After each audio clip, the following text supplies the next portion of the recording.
Ladies and gentlemen, it is my great pleasure to introduce to you the 2007 Ingram Lecturer and winner of the 2007 Pulitzer Prize for Investigative Reporting, Mr. Brett Blackledge.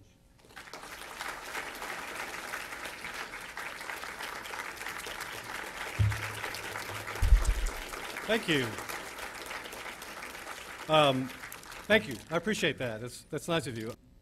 I hope that the work that I've done with the two-year colleges in the series of articles that we've done is a way to once again remind people how newspapers can be important and relevant and worthy of reading. So let's talk a little bit about the two-year college stuff. We began the process of the two-year college series in 2005, and I had some ideas, you know, like any reporter who walks through the State House.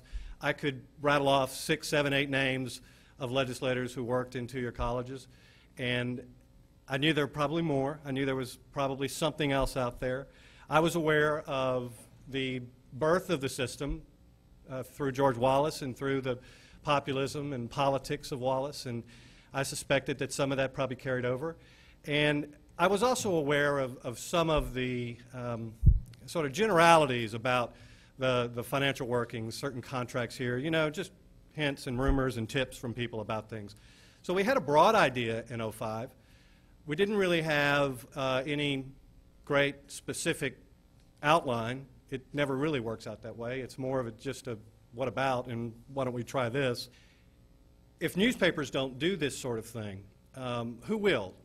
You know, radio can't do it because it's hard. It takes time, and they don't have the time. They are struggling to do 5 or 6 stories a day. TV can't do it. Similar reason, but also, frankly, this is not a video story. It's not easy to do. National media can't do it because it's not really interesting to them. It's far more specific. It's sort of local to us. Bloggers can't do it because there's no political agenda. There's no payoff politically for them to do it.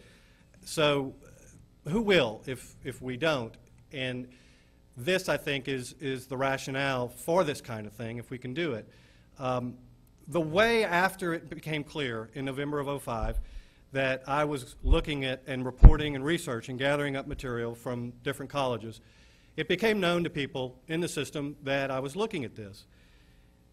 And I tell this story to people when we're talking about this series because I think it illustrates the help, the people inside the system who gave us so much information.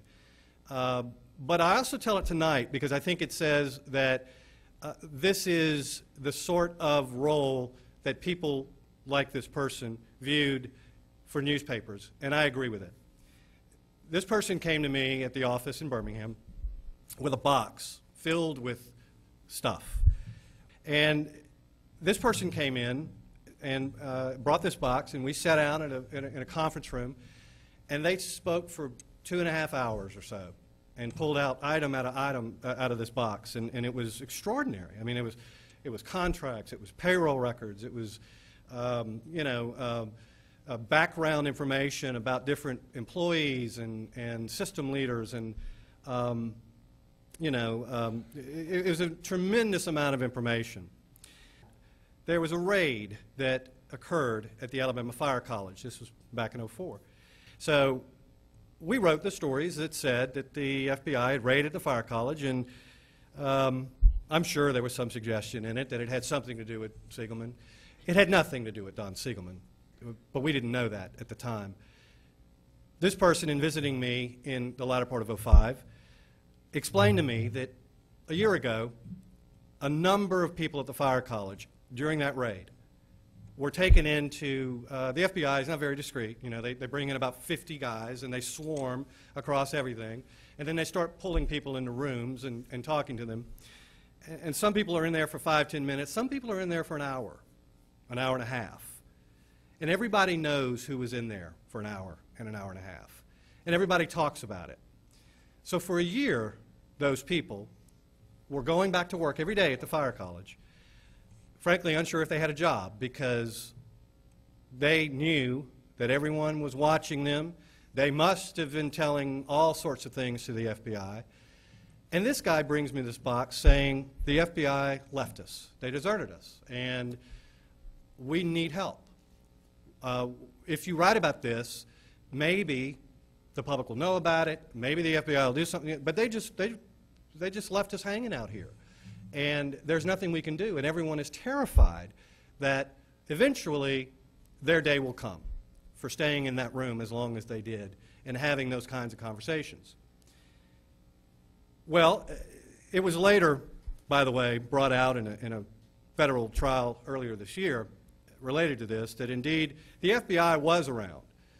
There was a sting operation. They had bugged folks. They had, gone in and they had cooperating witnesses, people who were still going to work and bringing information back to the feds.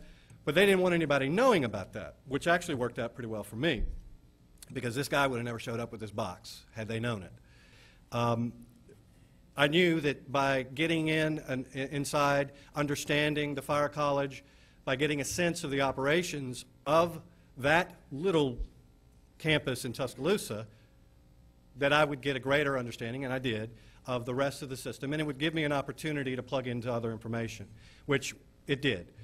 And I also knew in that box there were contracts to the chancellor's daughter and to the chancellor's son and to a very good friend of the chancellor.